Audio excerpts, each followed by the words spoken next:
a justiça de uma maneira que os gastos sejam financiados nacionalmente pela nação e as exigências sejam feitas pela nação, não apenas localmente pelos municípios e pelos estados. E o IDEB mostra isso. O IDEB deste ano mostrou que as escolas federais têm notas acima das escolas particulares nos anos 5 a 8ª da escola fundamental. E tem praticamente empatado nas séries 1ª a 5ª do ensino fundamental. Ou seja, as públicas não são piores do que as particulares, desde que sejam as federais.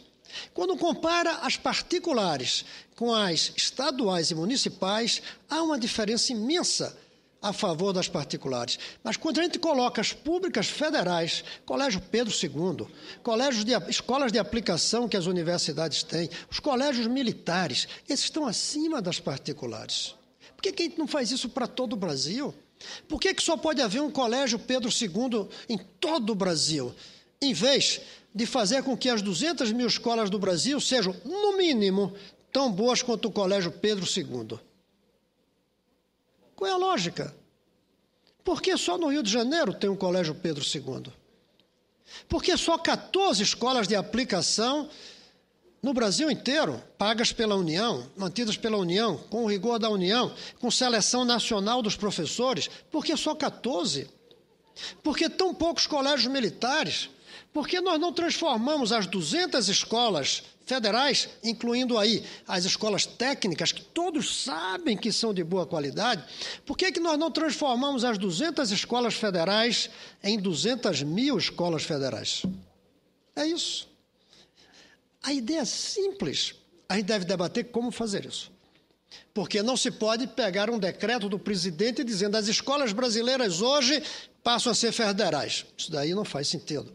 Não pode dizer, a partir de amanhã, os professores do Brasil inteiro, os 2 milhões, são pagos pela União. Não pode. E nem pode dizer, amanhã vamos fazer um concurso para contratar 2 milhões de professores federais, porque nós não conseguiremos encontrar no Brasil inteiro mais do que 100 mil jovens capazes de serem bons professores. É aqui que está a chave da tragédia brasileira. Se quisermos mudar amanhã o quadro de professores brasileiros, nós não conseguiremos mais de 100 mil e precisamos de 2 milhões. É como se tivéssemos uma guerra em que precisássemos de 2 milhões de soldados e só existem hábeis 100 mil. Parece uma guerra perdida. No caso da educação não é, porque a gente pode administrar no tempo. 100 mil a gente pode conseguir já, pagando um bom salário. Então, pode conseguir 200 mil em 2 anos, 300 mil em 3 anos. Em 20 anos, a gente consegue os 2 milhões. E até provavelmente em menos tempo que isso, porque quando os professores sentirem que é uma carreira bem remunerada, quando sentirem que as condições de trabalho são satisfatórias, os jovens desse país todos vão correr para serem professores. E não como hoje, que ninguém quer ser mais professor. Nós temos que usar a próxima legislatura, senador Arthur Vigílio. Permite, senador. Eu não digo nem mais para discutir se, mas para discutir como a educação do Brasil passa a ser um problema do Brasil e não um problema do município. Como o problema da educação passa a ser um problema do presidente e não um problema do prefeito.